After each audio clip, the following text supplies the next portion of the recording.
And we're live. Hey, all you crazy sci-fi and fantasy fans. It's time for your daily dose of shenanigans over here at this Blasters and Blades podcast. Just three nerdy veterans. I caught myself just three nerdy veterans geeking out over our science fiction passions and fantastical fantasies. A place where magic is king, the sky is the limit, and space is the place. We are the podcast that puts the fun in dysfunction. So without further ado, we'll let you meet our dysfunctional guest, Cisca Smalls. I'm not a guest. I'm the co-host. I know, but I want to call you dysfunctional, so it's the best I could do. All right, so we've got Mira. Really? Can you That's Mara, how many times am I going to have to correct you on that? probably every time.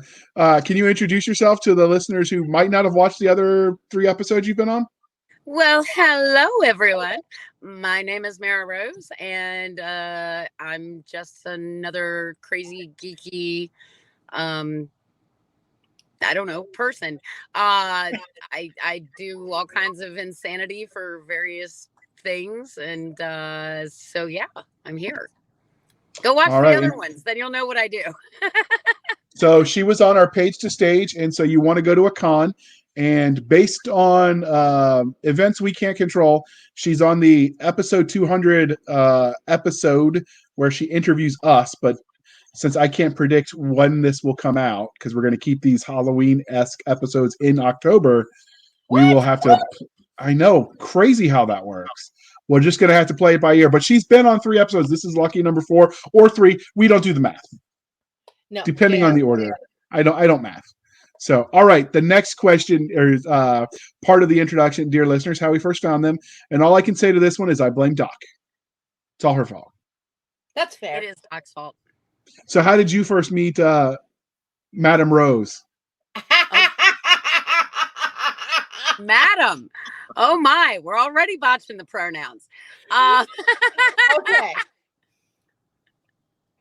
So I met Mara, whose official title, if you're not going to call her Mara, is Maven. So Sure, we'll go with it. My favorite one to use on you. Fair. So we met years ago at Dragon Con. One slightly drunken escapade of, hey, with the friend going, hey, I want to introduce you to somebody, and dragging me off to a random hotel room. This is something you only do with the best and most trustworthy of friends. Especially when said hotel room is also a makeup room.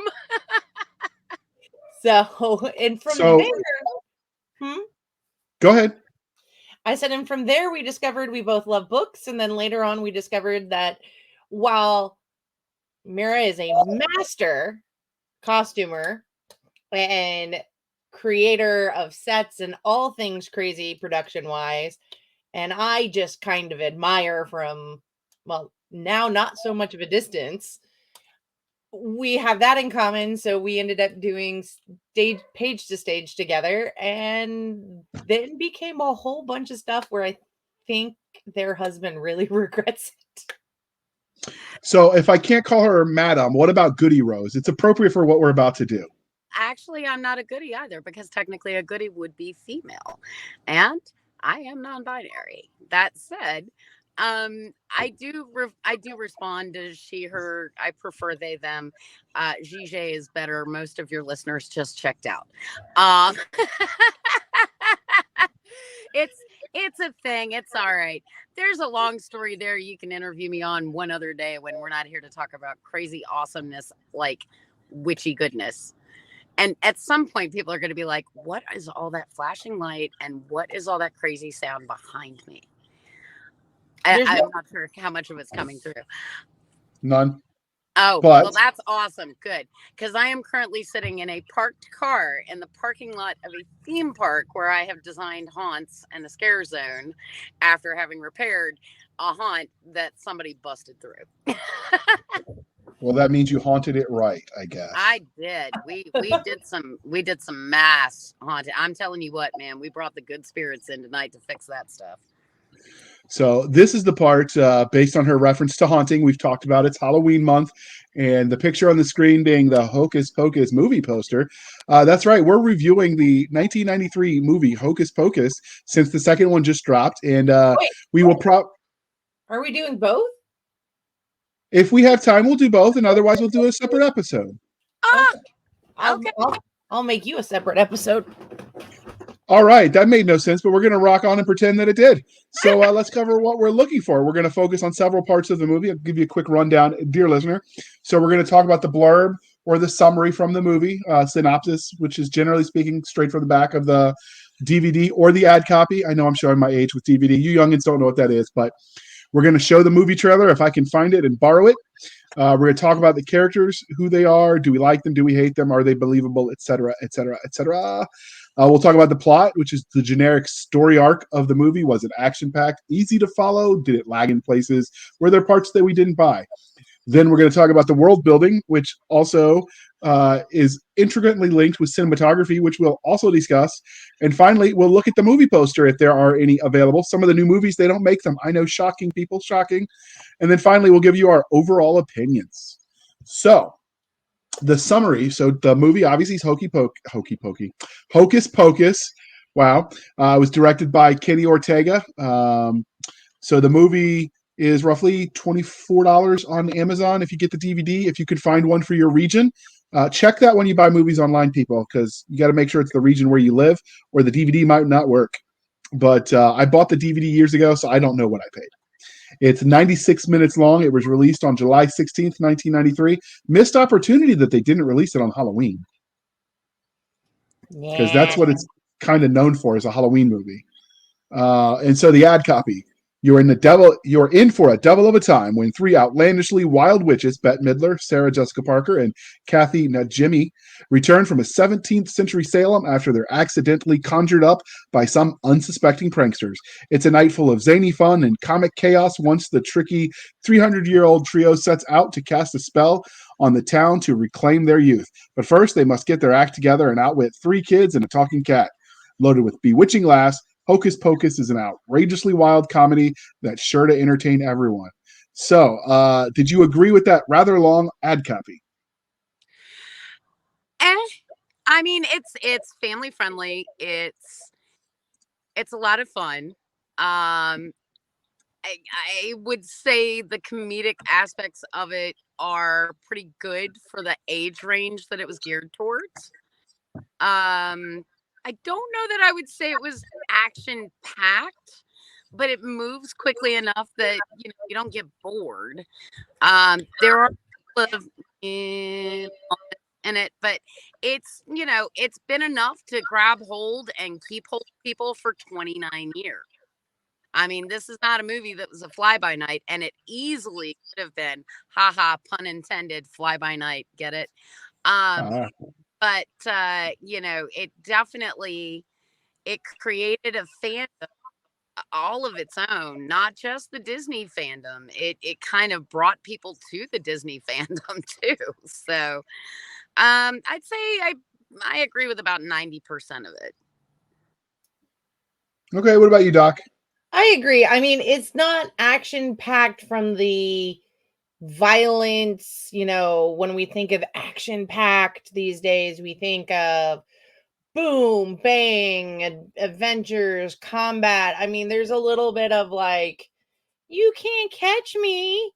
But I think it's really a great movie. And I do think it's definitely been a movie that was both family friendly and something that has aged well, actually. I mean, the special effects, honestly, and I may be getting ahead of ourselves, of us, have aged incredibly well with this. And a lot of the content within it has aged very well. I mean, there's some things where there's that we look at and we're kind of like, let's not do that. But there's not as many moments where I'm like, let me clap my hands over a kid's ears, or let me take a shot because that hurt. I mean, there are a couple of cringeworthy moments, at least if you're a pagan. Oh yeah. That said, you get past that cringeworthiness and you're good. How do you get better than a talking cat? Yeah, I mean, this also, it does not have the major like, you watch this and you don't necessarily go, oh, that's a Disney movie. Yeah, I mean, there's enough there that's kind of fun for the adults that it's not the traditional Disney movie that I would think of where walk in with kids and sit down and go, and if I fall asleep, nobody's gonna notice, you know? Yeah. I Or mean, if you fall asleep, you won't have missed something. right, exactly. I mean, to And be honest, it's other than there's a couple of the newer generation Disney movies that have come out that I've been like, oh, this is fun. I can watch this. But there was about a 20-year period there where everything Disney was releasing for kids, I was trying to plan exactly like how long of a nap I could take in the middle that the girls wouldn't notice. most definitely, I think one of the things also is there's music in it, but it's not super duper heavy. And I just watched this past weekend. I enjoy this movie so much. So do I. I I mean, think this is a barometer movie for me. how, How you feel about Hocus Pocus can determine how I feel about you. that's very true. That said, how spoilery free are we trying to be with this? Like, are we going from the perspective that we're talking to people that haven't seen it, or are we talking to people that are we aiming this at people that have seen this movie? Because it's been out for 29 years. I mean, I think after 29 years, the statute of spoilerdom is kind of passed. So I think we're good. I mean, the movie's above the age of consent. So here's the big problem that I have with the entire plot of the first Hocus Pocus well, movie. well, I mean, we do break the plot down as we go through. Okay, sorry, go ahead. So I thought the summary was pretty good. I get what you're saying about the action movie, although it was, I mean, they were running around all over town and, dodging a certain revived. There's action in the way of movement. There's just not action in the way of like explosions and violence. Well, I mean, it's like that darn cat had action. I mean, well, I mean, like the cat's dodging cars and they're dodging witches that are flying around and they're swinging out. I mean, like it was campy kid level violence, but I mean, there was still action in it. It's just not what you expect from like John Wick in modern movies. The bar has been moved a little bit. The Overton window has shifted towards murder and mayhem. So I would say, based on the period of when the movie was released, meh. So, all right. So this is the part, dear listener, where I show you the trailer because I found a copy of it. And this qualifies as... Ooh. Where did the Hocus Pocus go? Hold on. He found it and he lost it. It sounds like witchcraft, man. I uploaded it in advance, and then it just disappeared. I blame Cisca. But while that's loading real quick, we can... Somehow avoids blame. How is that? It's just the way of the world. It's the way it always has been and always shall be. So I have spoken. All right. Well, since that was quick, I'm going to show you the trailer. Jump back. Twist the bones and bend the back. Back in 1693, the people of Salem, Massachusetts, witches, Yes? thought they got rid of the Sanderson sisters for good. We shall be back. 300 years later, it's Halloween Eve, and they're back. We're home. Are you broads a little old to be trick-or-treating? We're talking about 3 ancient hags versus the 20th century. How bad can it be? Now they're digging up old friends God, what a stench. and running amok, looking for the one thing they miss most. You stay for supper. I'm not hungry. But we are. Only one boy has the power to stop them Prepare to die again! You have no powers here, you fool! before all Salem falls under their spell. Hello, you!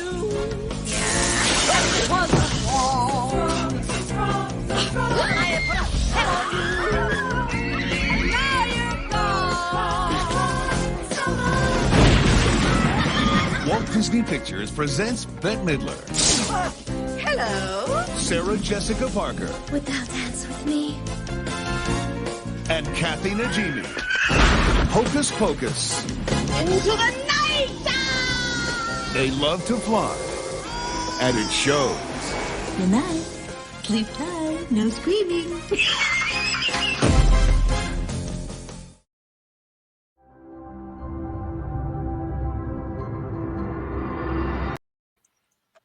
All righty. So, if you hadn't already done the review, would this have drawn you to watch the movie, this trailer? Oh yeah, I mean, Yeah. just I remember the first time I ever saw the trailer, and you get the amok, and I just went, oh, I got to see this. I don't know what it was about that one line, but it was, okay, let's do this. Yeah. What about you, Doc? Did this I inspire you would have to been watch it? all about it. I would have been all about it. I think actually I remember watching the trailer at one point. So yeah, no, I love it. I thought the trailer, it was also fairly accurate to the movie. I think So. Yeah. 5 when the trailer came out, so Not I 5. target audience. I was was- not 5. 93, I was 11. Okay, 93, I was I don't remember how old I was. I was in high school. I remember that. 16.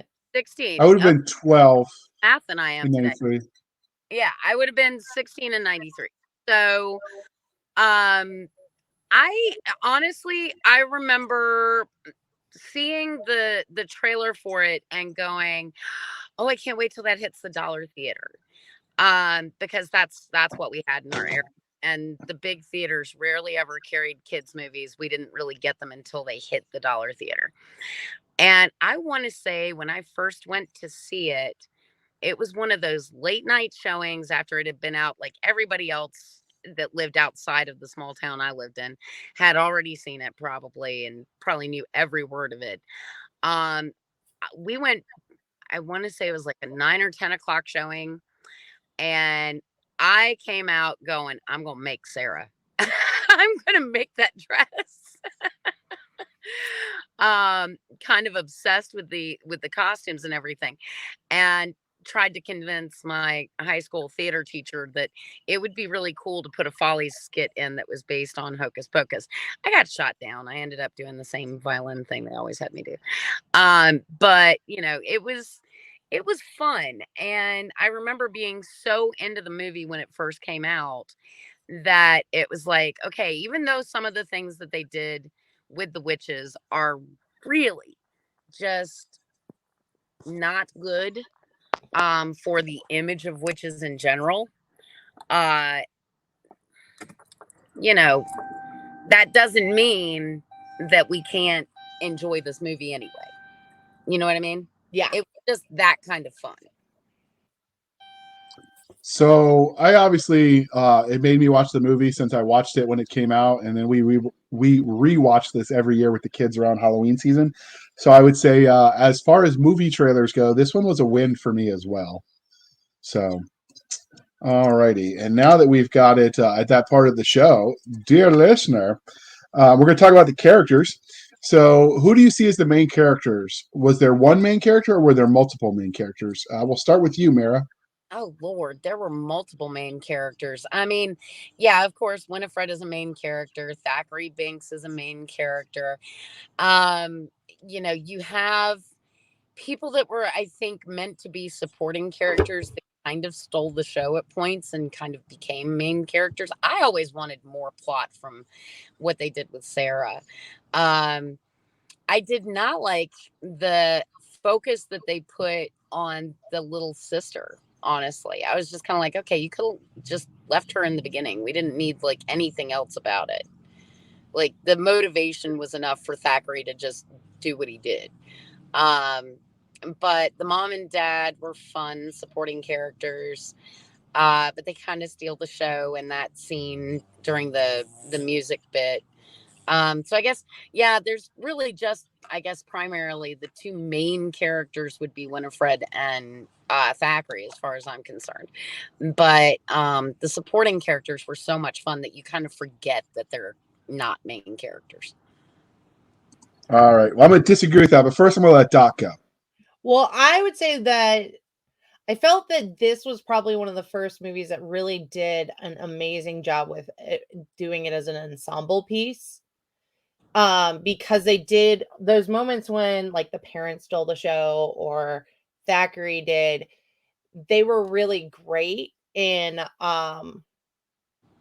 and that they let them have that spotlight. There wasn't a fight for it for the audience, if that makes sense. But I really feel that the main characters really were kind of Winifred and Max, the older brother of the young girl. But I liked the little girl in the beginning.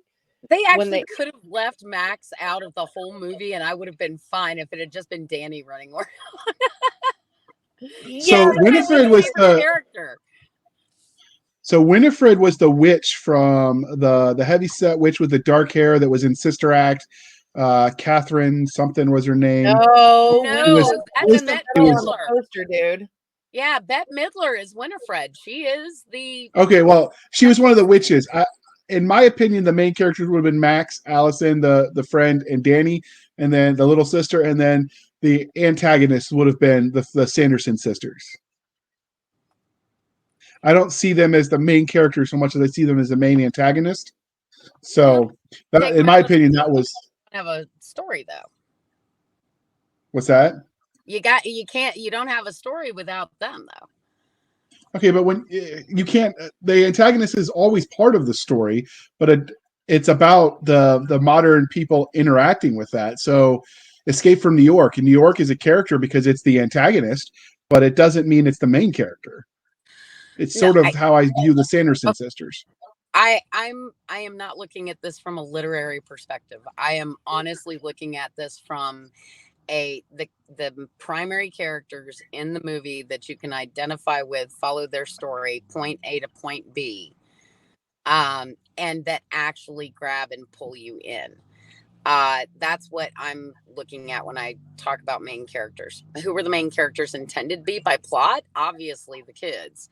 That said, the kids were not as intriguing. They did not provoke as much involvement in the movie as the witches and the talking cat and even the zombie. I mean, Billy, was a trip. Poor Billy. I actually wanted more scenes in. Doc, you were going to say? Sorry? I was going to say, I think Max as a older sibling, I definitely identified with. So I just, for me, like I guess you could say the antagonist and the protagonist were all main characters in that sense, sure. But to me, I didn't identify with the witches because they were just supposed to be, a comical representation of inept evilness.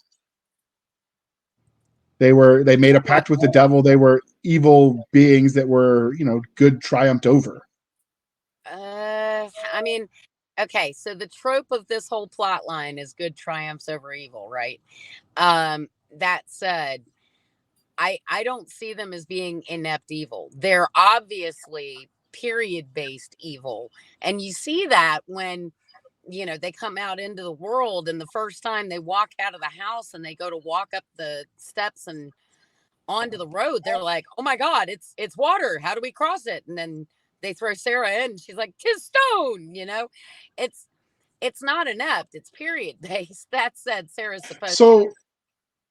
So yeah, it was a man at a time. That was part of the humor that they did. Yeah. I said inept because twice they were called back.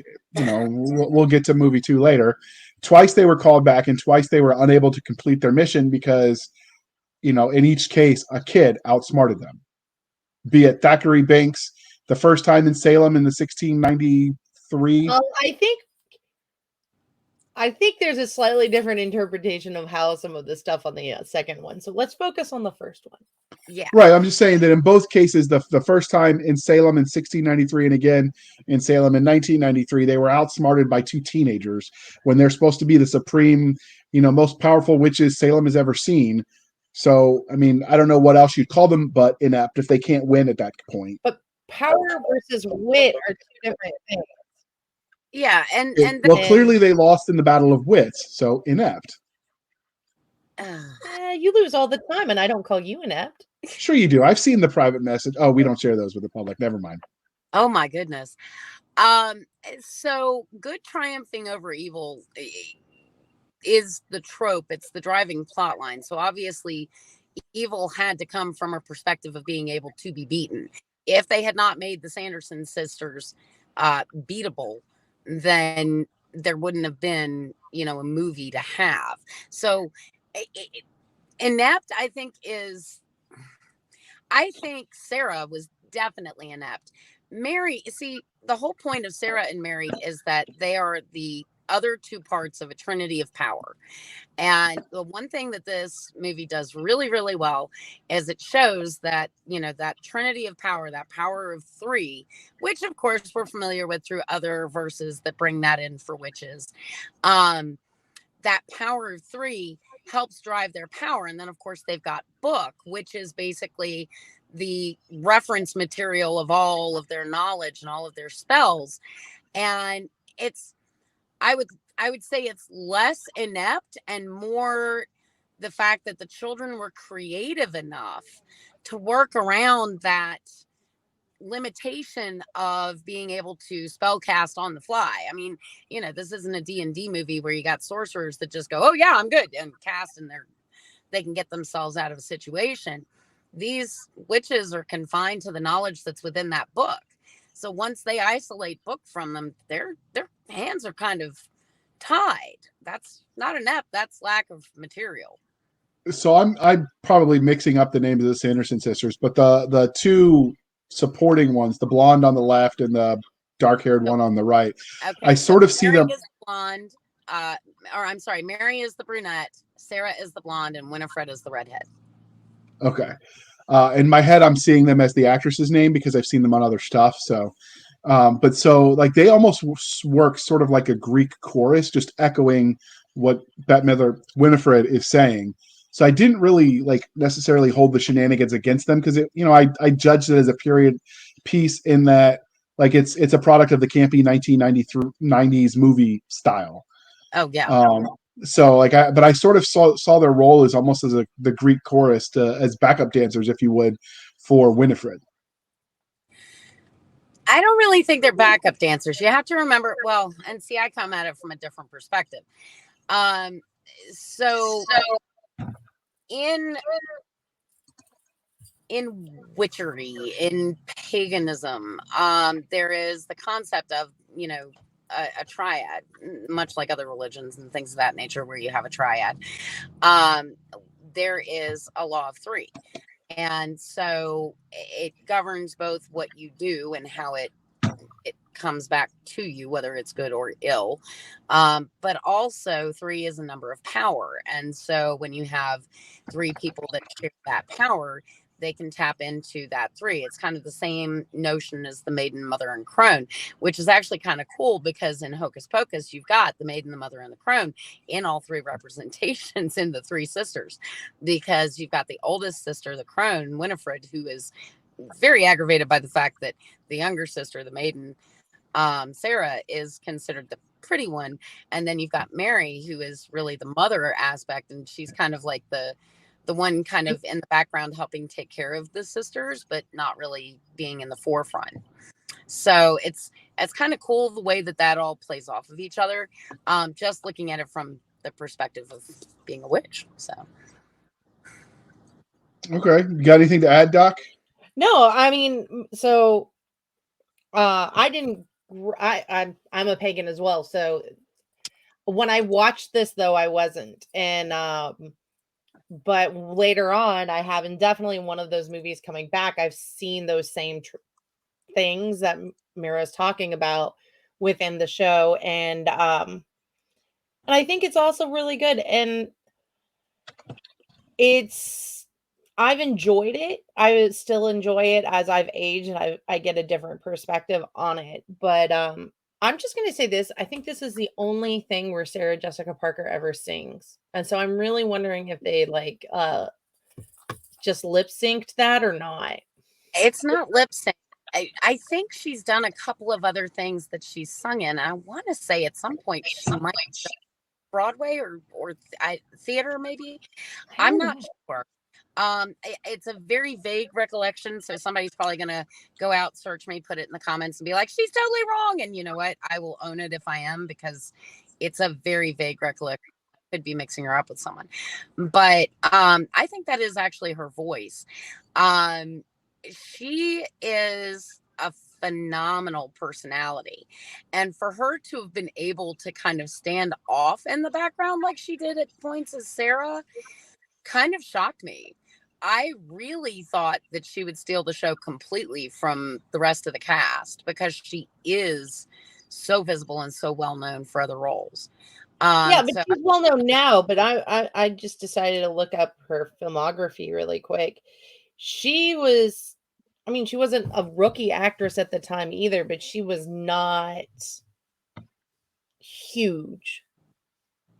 Does that make sense? yeah, Like she definitely went on she's to been in become a. huge. I'm trying to remember what the movies were in the 80s that I saw her in that I mean I knew her name and knew it well by the time Hocus Pocus came out. But I cannot for the life of me put my finger on any particular movie that So- I knew. I looked her up. She was in a kids classic sing along videos, Camp Melody and USS Songboat. So she has a history where she was singing in movies. Okay. They were kid shows, but I mean, it wasn't her first time, so that counts for something. Yeah, and of course Bette Midler is an amazing singer and is known She was for in it. Flight of the Navigator? Yes, thank you. That's what I thought. That is the movie that I knew her from. Flight of the Navigator, another Disney flick from my childhood back in the 80s. I absolutely that's where I remembered her from. I think if there wasn't something in between, for some reason I'm thinking she did something with Matthew Broderick, So, but I can't remember what it was. well, we're gonna pause real quick, and we're gonna shamelessly shill for the man, and that's me this time. But we're gonna shill for the man, and then we're gonna get back to talking about this awesome movie. What will you do when the world goes belly up? Will you paint stripes on your cheeks, grab your flaming guitar, and enjoy the glorious post-apocalypse party? Or will you gnash your teeth and wail at the loss of civilization? Either way, we've a story for you. This post-apocalyptic collection has 15 great stories, each with its own spin on our future. Dive right into From the Ashes, a Bayonet Books anthology, before the future becomes now.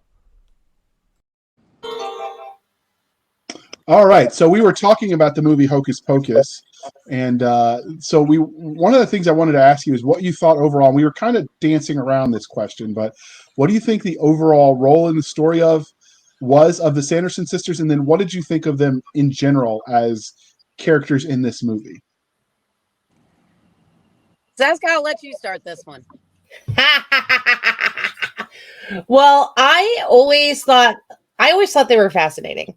I always wanted more of them in the movie. And even when I was young and I just thought they were like the bad guy, I still thought they were absolutely fascinating.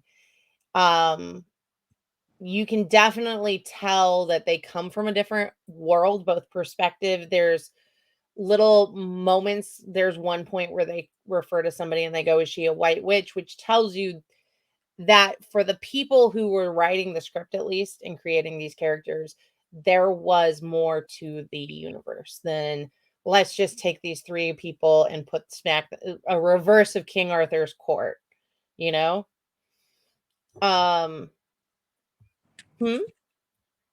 Sorry, bear with me 1 second. All right, go on, Doc. So you thought it was more than just a reverse of King Arthur's court? Yeah, and I enjoyed the movie truly through it. Trying to think what else with the sisters. What was the rest of your question? So what did you think of the way they were just the characters in general? Like, what are your thoughts on the characters? I like the characters. And I didn't particularly care for they got magic by making a deal with the devil type mentality, but they go a bit more into that in the second one, so I won't be any spoilers into the truth of where they got their magic from. So there's that. I also really identified with Max in that he had to move across country and he had to deal with having the only person he knew in town be his younger sibling, because I've dealt with that move. And And it's not always the easiest thing for anybody involved. And when you're a teenager, you kind of forget that. Like there are some points as an adult I just wanted to smack him. Yeah, I can see that. I as a teenager, I didn't even care for men. I mean, I was raised to be very respectful to my parents, and one of the tropes that I hate about teenage dramas and anytime they use teenagers in comedy is that they immediately jump to this trope that they have to be disrespectful. And so that really turned me off from the character just from the beginning because he was so disrespectful.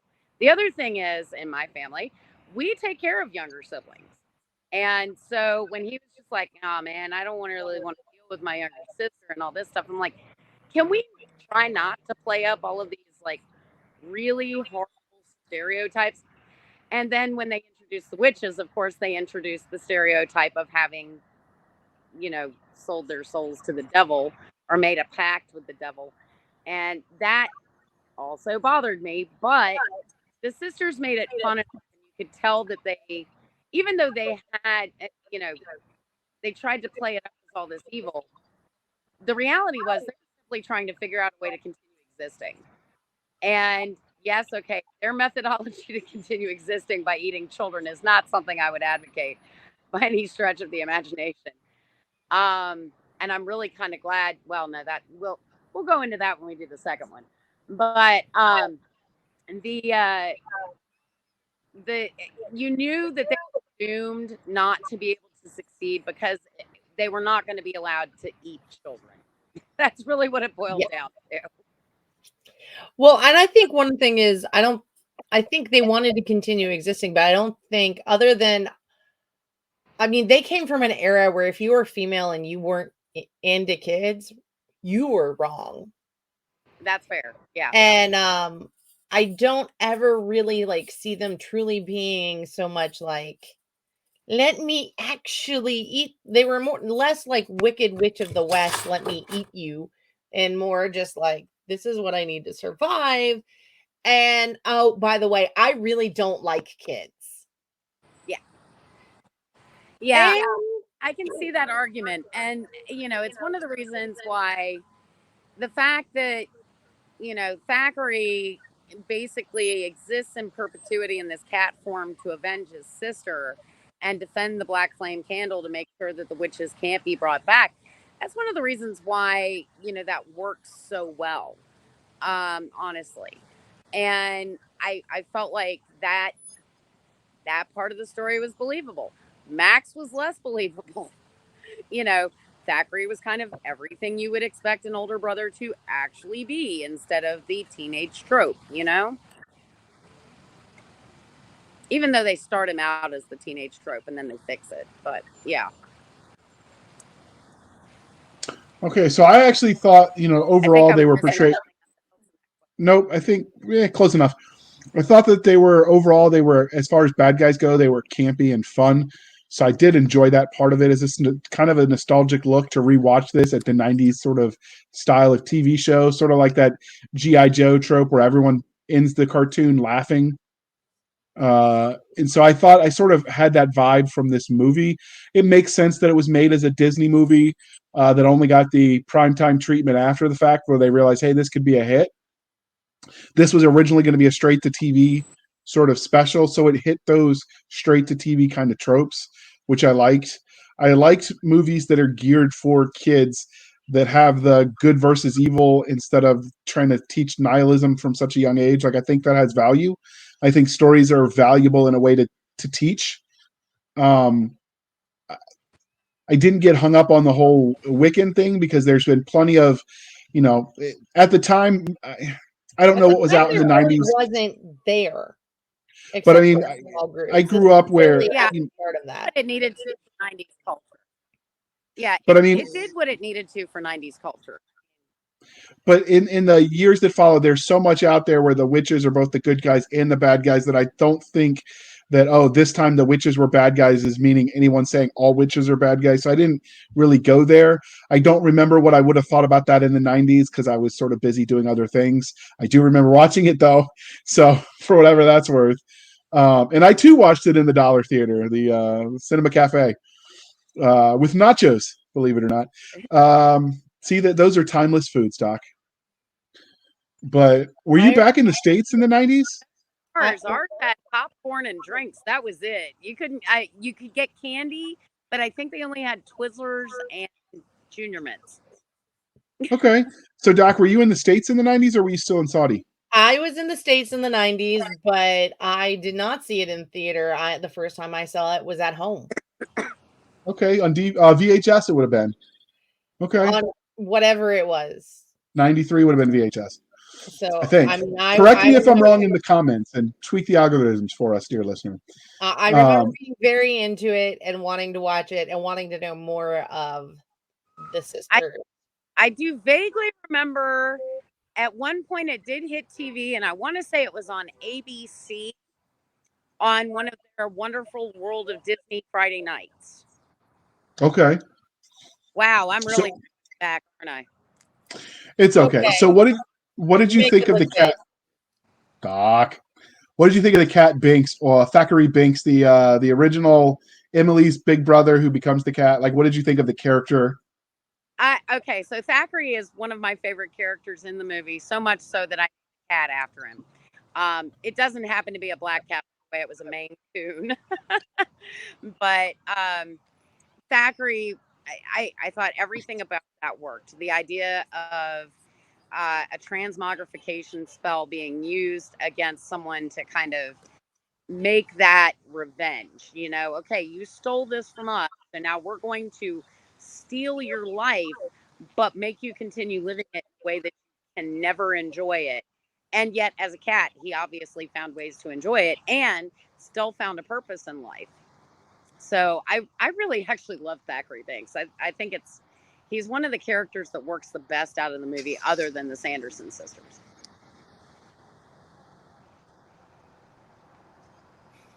And I love this picture.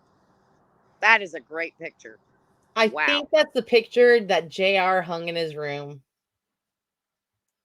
That's very cool, though. I love that. That's great art. I mean, those were just the movie posters I found on Google, quick Google search that were royalty free. And I had a strict dress bedroom as a young one because my stepdad was former Navy drill instructor, whatever they call their drill instructors. So like I that was my experience in childhood. My drill sergeants, by the time I got there, I already knew how to make hospital corners. So no, I did not have movie posters, Doc. That was not allowed. Sure. But yeah, so I liked. Well, first off, Doc, I didn't let you go. Did you weigh in on Thackeray? I liked Thackeray. Did you have more than just I liked it to say, or? I thought Thackeray was a very believable character, and I liked that Thackeray kind of looked at Max at one point and was like, "You need to get over it. Stop trying to be a cool butt, because you're just being a jerk, and you're going to regret it." And I think for all older siblings who've been left to care for their younger ones, needs that reminder occasionally. Now, yeah, he was comments with. I was raised as an only child, and the only experience I had with siblings is that I helped with my younger cousin from time to time.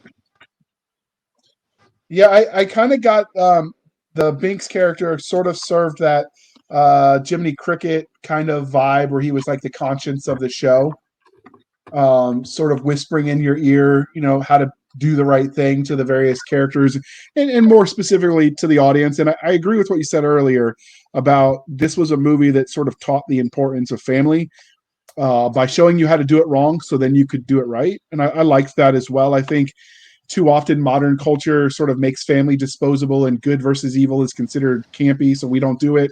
Yeah, it's all about the nihilism. I like that this is teaching about family, even the sisters, and I like that about family. Yes, and I liked that. Yeah. So I thought that really worked. I liked his role as sort of the conscience. Well, if we have time, we'll the first movie. I know you're breaking up, Mira. Sorry. Oh, sorry. So, go ahead. So I was just saying, I really did like him as a strong secondary character, And it was, I think he served his purpose well, and it was well acted. The trippy thing is when everyone realizes that the actor that played Thackeray Banks also becomes Timothy McGee in NCIS, and they have that aha moment. It's like, wait a minute, that's the same person, because he grows up. Obviously, the actor does. All right, so we've talked about sort of the main character. What's that? You need a moment? Need to drool? Go to your bunk? Whatever. No, I'm just thinking that's not right.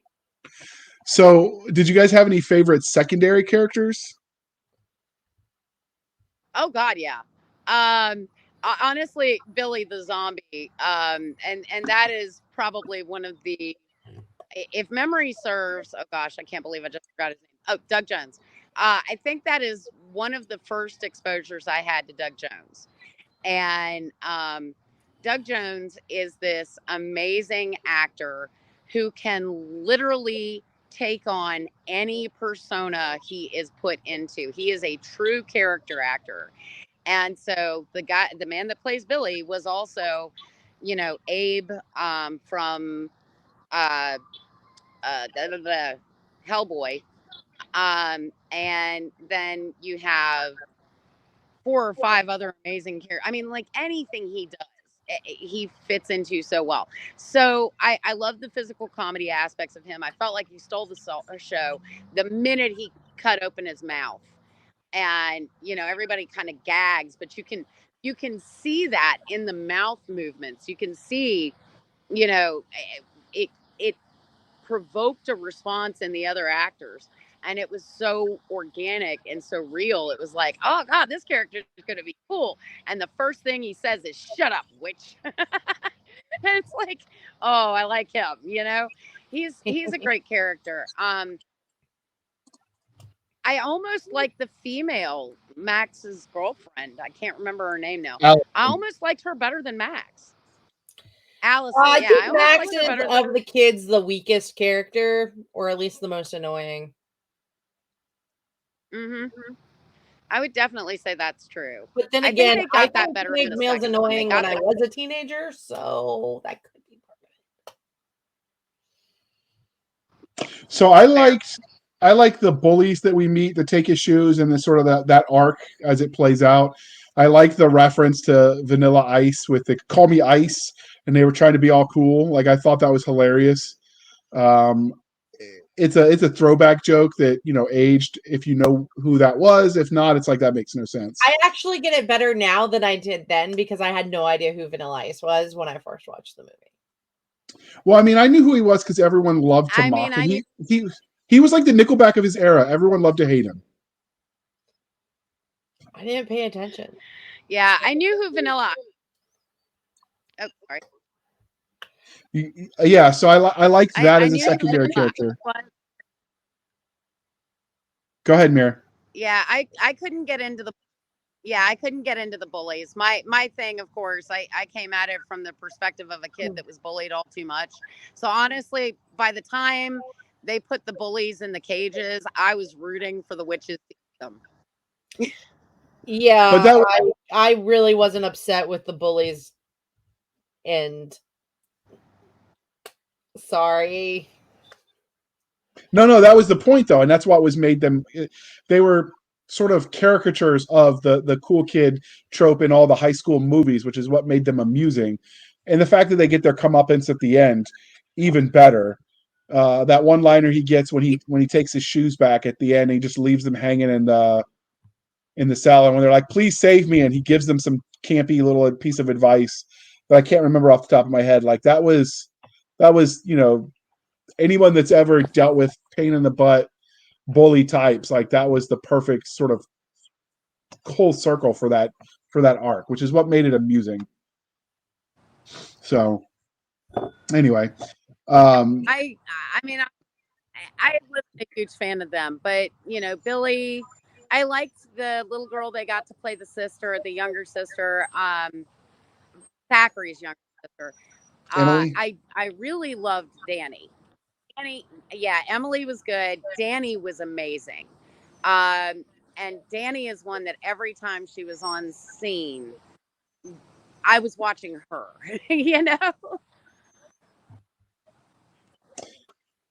So Just the embodiment of the petulance of youth. yeah, I can see that. So, we've talked to death about the characters. Let's talk about the plot. So, you had lots to say when we first started, and I asked you to hold your peace. So, spew it. What do you think of the plot of this movie? I mean, the plot, there's a lot of tropes, but they did them very well. The good triumphs over evil, the coming of age story, the redemption for Thackeray Binks, all of it works very well together. Um, the biggest issue I have with the plot point is the fact that they made the sisters have a pact with the devil. There was no reason for that part. They could have just been witches. They didn't need to go to that. But, everything else I think worked very well. Okay, what about you, Doc? I mean, I get it, but I also thought as an adult, I enjoyed the entire byplay that happens in the house when they think they found the devil and his wife. But really, you could totally cut that scene out and cut that plot point out, and you'd be fine. So I do get that. I think it's more of a byproduct of people want to know how did they get the magic, but we're coming from the 90s perspective where magic has to be evil, and that's not really the case either, but that was the perspective of the time that the movie was made.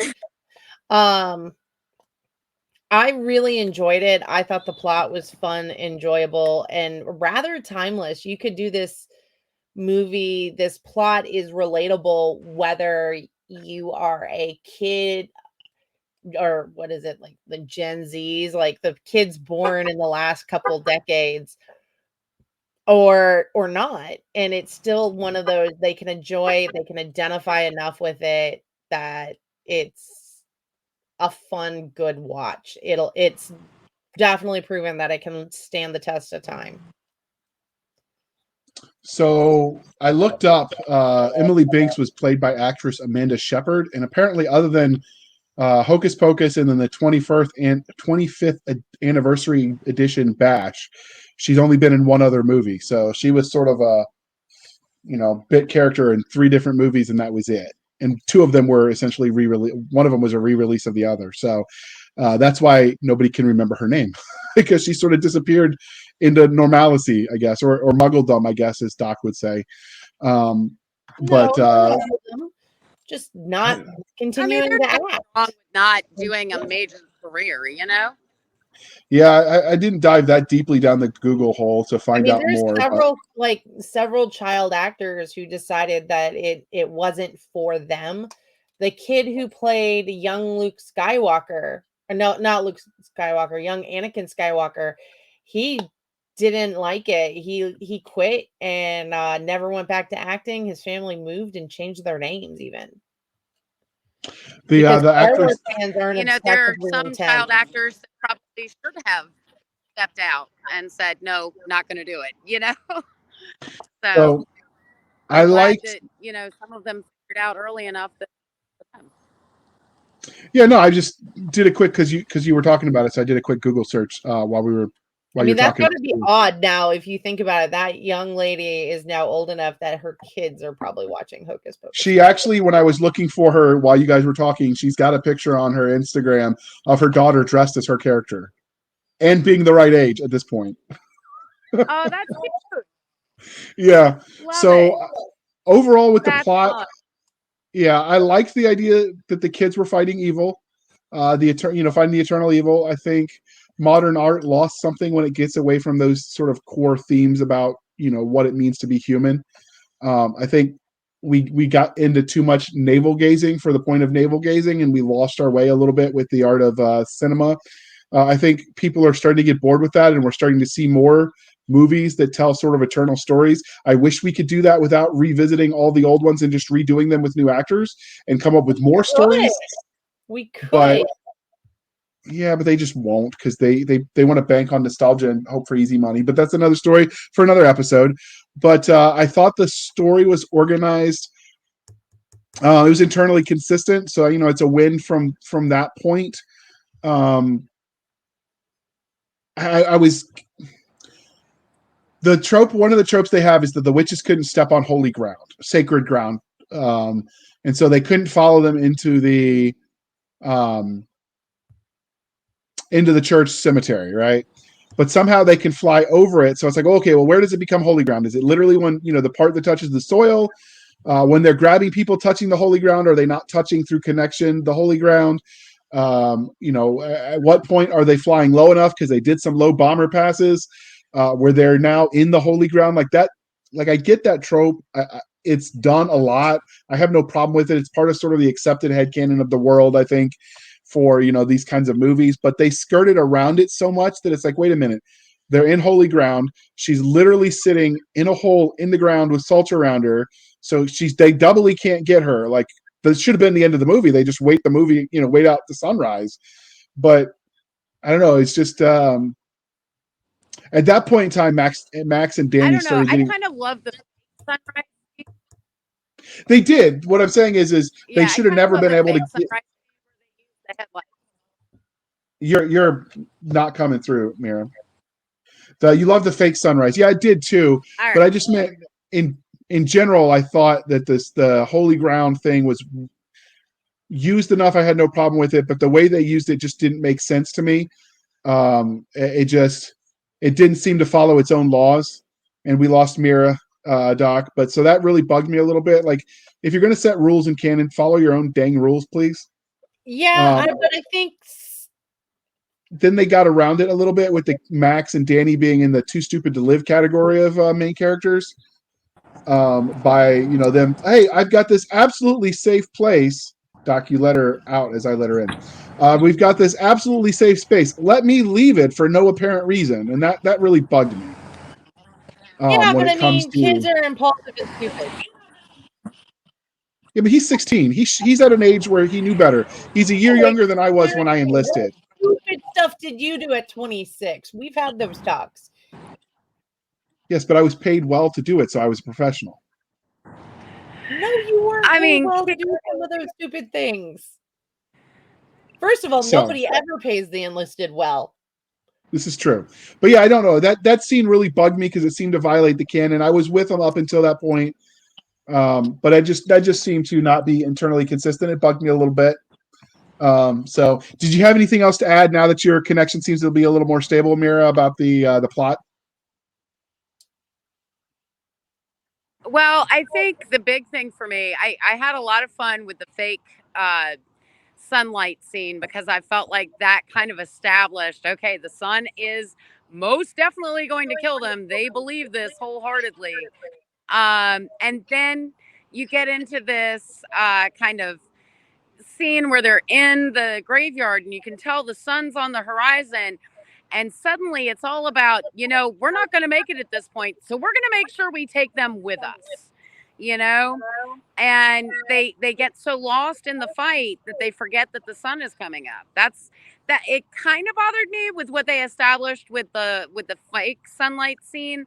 So, but I mean, suspension of disbelief, same thing with, the hollowed ground. Where does it end? Where does it begin? Yeah, I mean, that was one of the things. So did you have anything to add before we move on to world building, Doc? No. All right. So, Doc, since you're talking, what did you think of the world building of the world they created, which is largely in movies? Some of it's dialogue, but a lot of it's the set itself that sort of creates the world. I definitely say this is probably the first really definitely urban fantasy movie.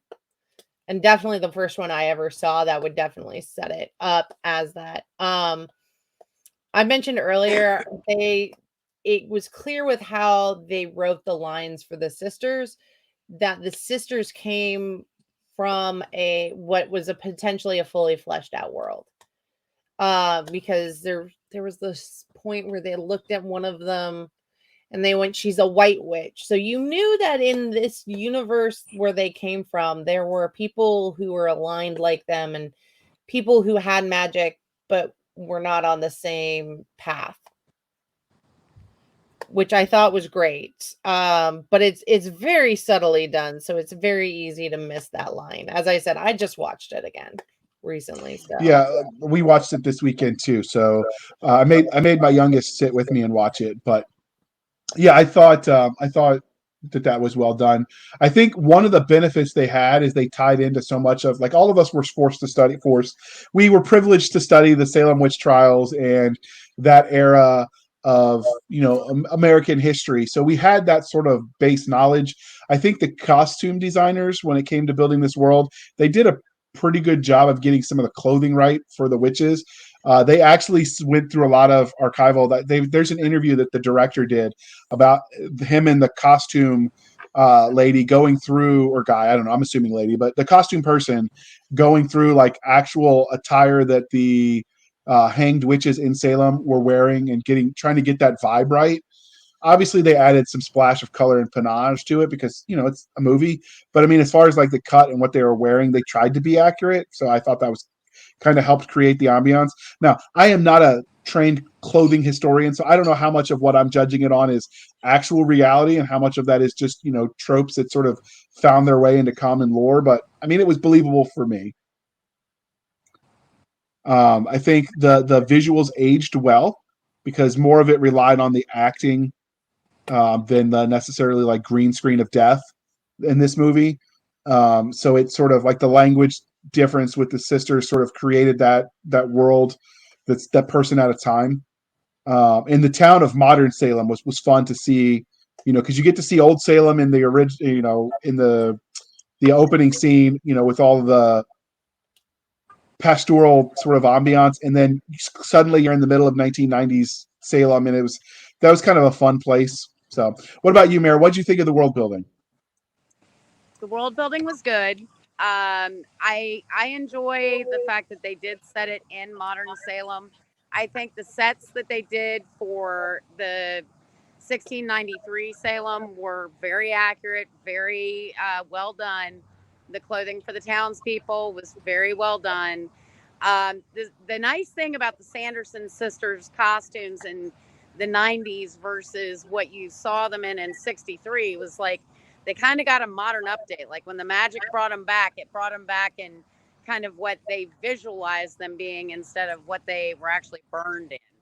And so, you've got that gorgeous corseted bodice on Sarah Jessica Parker that is hand embroidered, and all of that gorgeous embroidery on Winifred and the stylized wig, and Mary's hairstyle is so stylized it's become iconic to the character.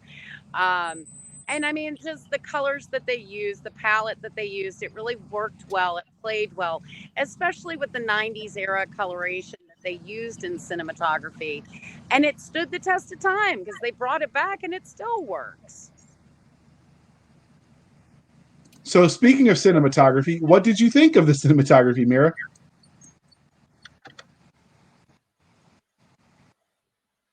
Can you hear me, Mara? All right, we lost her again, Doc. Did you have anything to say about the cinematography? Not really. I mean, I liked it. I'm not a cinematography person. I don't know shit about that. So I thought I have pretty low standards when it comes to cinematography.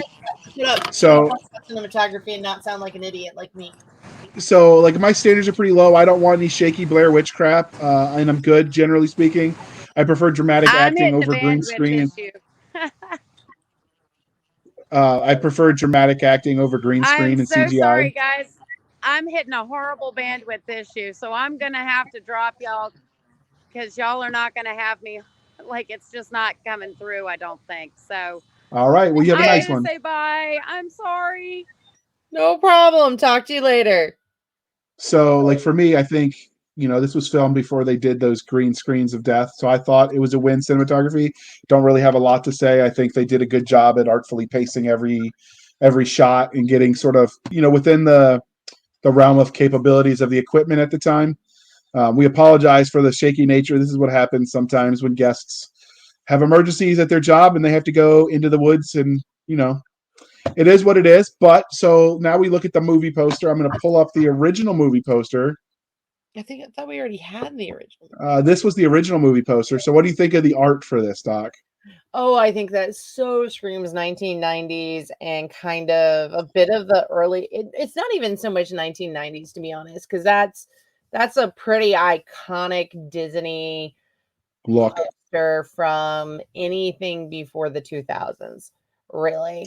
If you look at Journey to Witch Mountain, it's got that same kind of almost painted-esque vibe to the poster and the art. I think it's great. I love it. I think it's very true to the spirit that has kept it going. I want to call it a franchise because it's really only 2 movies and only one of them's, and the second one's a month old. But I mean, I watched the second one opening the first night, and the response was, when my parents asked me why, was, I've waited 29 years for this movie.